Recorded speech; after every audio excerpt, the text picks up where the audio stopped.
the virtual presentation of Informing the Design of a Personalized Privacy Assistant for the Internet of Things, narrated by Jessica Colnago. Okay, so let's talk about the Internet of Things, or IoT. What is this? The Internet of Things is the name given to the phenomenon where everyday devices are imbued with computational technology and are able to sense their environment and respond as needed. Common personal IoT devices are smart speakers, smartwatches, and fitness trackers. But we are now seeing devices such as smart fridges and connected cars. These are devices that usually the user will purchase themselves, set it up themselves, and use it for their own personal use. Another type of IoT devices are those that belong to third parties. This could be a friend's smart speakers in their living room that you're exposed to when you visit, or a smart TV in a conference room in a company you're interviewing. Another possibility is that this third party is actually the government. If you think about the concept of smart cities, you are then faced with devices such as smart traffic lights that take into consideration traffic and pedestrian flow to balance how long a light should be green, or connected buses that provide us riders with internet and updated information on their location. Even if it's strange to read the privacy policy for your fridge, in the context of personal devices, the current privacy paradigm of notice and consent is feasible to be enacted. However, properly notifying people and obtaining their consent when you take into consideration third-party devices becomes more complicated. In this context, the concept of a personalized privacy assistant, from here on referred to as PPA, is envisioned. This assistant would be, for example, an app on your phone that is aware of devices around you that are collecting data related to you. So when you're walking down the street, it will let you know about the city's new smart sensors and help you make decisions on how to control your data. It would also be able to let these sensors know what your data preferences are. In this paper, we do not focus on how to build this device. Instead, we focus on a preliminary step of what are people's perceptions of such a device and what functionalities they would like. If you're interested in implementation details, you can check privacyassistant.org/IoT for more research in this area. To investigate the question, what are people's opinions of a personalized privacy assistant, we conducted 17 semi-structured interviews with residents of Pittsburgh, Pennsylvania, where we focused on investigating people's perceptions of different levels of automation of such an assistant. We obtained a varied sample of participants through recruitment posters placed at Carnegie Library branches, as well as bus stops and light poles in those neighborhoods, flyers at cafes, and through advertisements on Craigslist. This led to a diverse set of participants. We had 8 participants that self-identified as male, 8 female, and 1 non-binary. Our participants came from several walks of life, with a mean age of 39 years, with the youngest being 22 and the oldest 68. Also, the majority of our participants self-identified as technologically savvy, or average users. For more details and an individualized view, please refer to Table 1 in the supplemental materials. Participants were compensated with a $20 Amazon gift card for participating in a 1-hour-long interview. And we conducted these interviews with 2 researchers in the room, 1 main interviewer and 1 secondary interviewer and note-taker. The interview audio was recorded and then later transcribed. The interview was divided in 3 parts, and at the end of each part, the note-taker would be given the opportunity to ask questions. Otherwise, we followed the script that you can find in the supplemental materials. In Part 1, we focus on understanding what people knew about IoT, what they thought of it, and what were the benefits and concerns that they had. We only asked participants about privacy concerns if they raised them themselves, or at the very end of this section.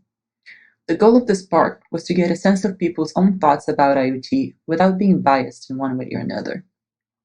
Part 2 was essentially an equalizer. In it, we presented participants with a neutral and simplified definition of IoT based on the IEEE definition. We asked participants their thoughts and clarified questions that they might have. For the second batch of participants, we also asked about specific questions that had been previously raised by previous participants, in case these questions had not been discussed so far. Finally, in Part 3, we presented the participants with increasingly more automated versions of a PPA. Starting from one that could provide its users with notifications of the devices around them, to a PPA that could make recommendations on how to set up their privacy preferences for those devices, and finally to a PPA that would be able to make data sharing decisions for its users. So what did we find? Based on our analysis, we identified that our participants had a good understanding of IoT, with a few knowledge gaps related to data storage, data collection, and device communication. We also noticed that participants had mostly positive opinions of IoT, with some describing it as both positive and negative but not neutral, and one stating that it was negative under current trends. Our participants had a wide range of concerns.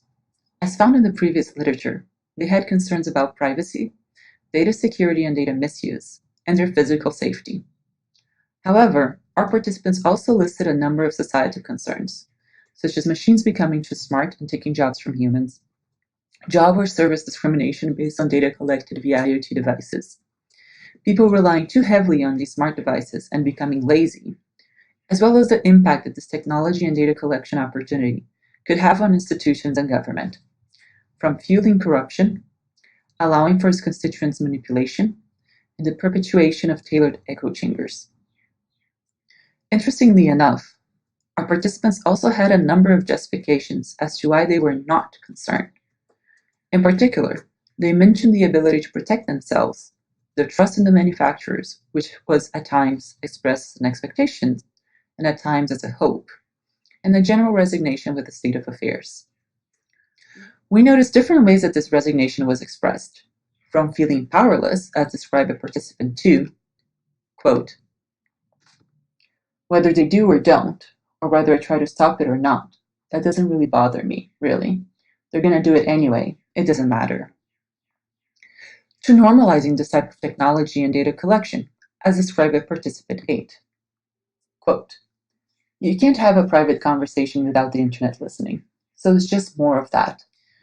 These previously described insights helped us get a better understanding of our participants' thought processes and motivations.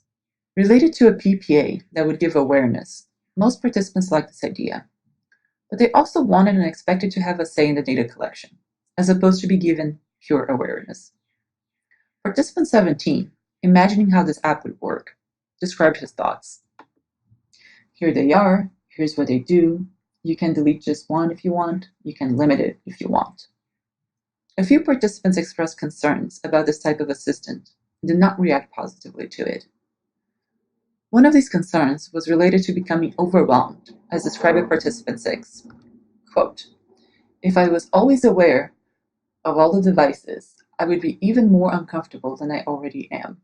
It's like, I don't know where the line between knowing and just slowly spiraling into total paranoia is."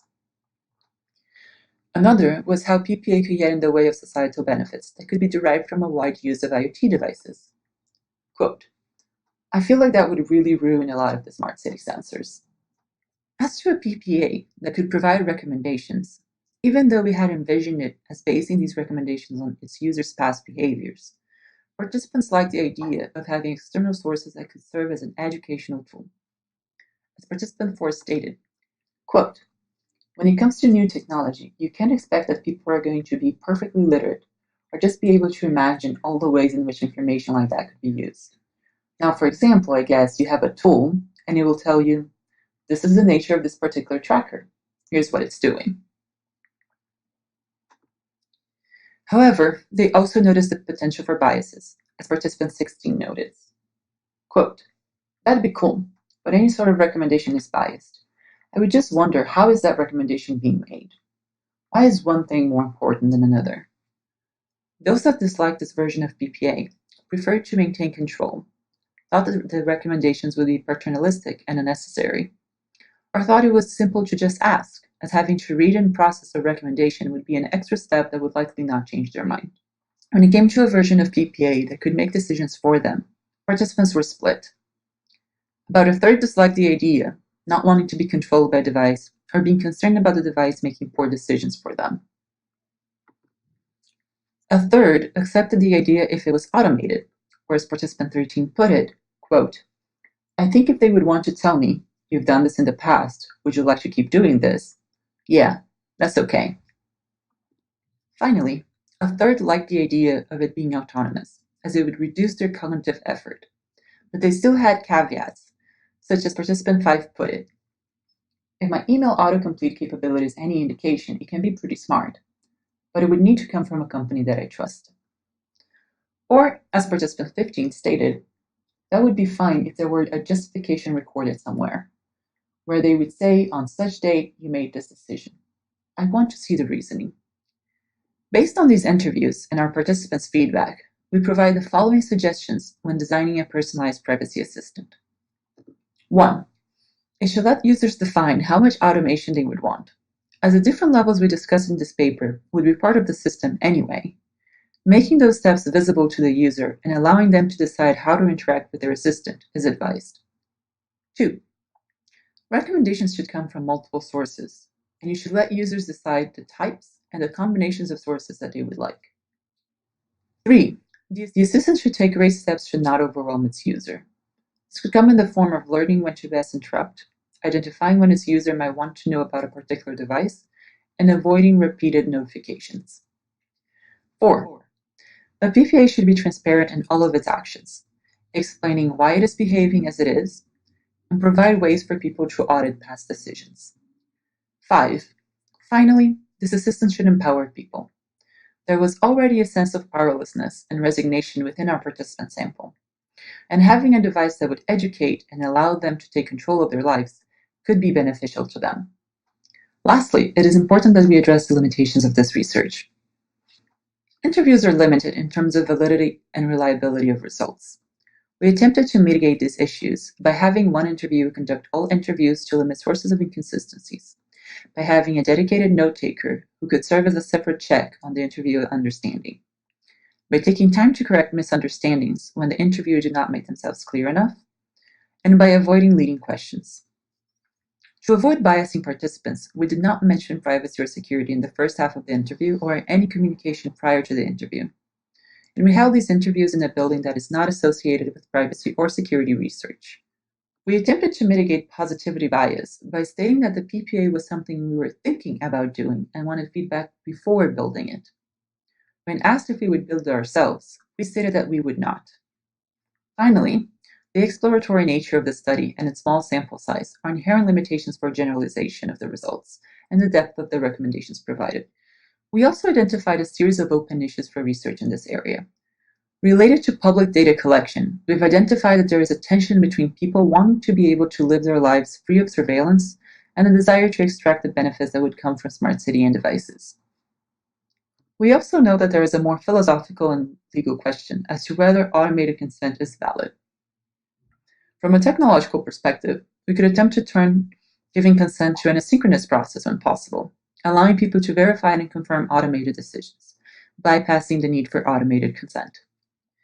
Given that one of our participants was so resigned to the idea that they could not exert control over their data collections anymore, that they rejected the notion of PPA as a pointless exercise altogether, it is important that we better understand what's driving this phenomenon and how we can intervene.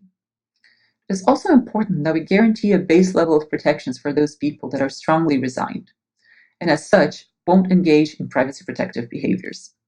Lastly, our participants mentioned that this sort of assistant could, in itself, be a danger to at-risk communities. We need to ensure that the data this device collects and communicates won't be able to be used against its user. With this, we reach the end of our virtual presentation, and would like to leave you with these 3 takeaways. 1. We found that participants weighed the desire of control against the fear of cognitive overload. 2. We recommend solutions that address users' differing automation preferences and reduce notification overload. 3. There's a series of open issues that need to be addressed before this technology can be properly deployed.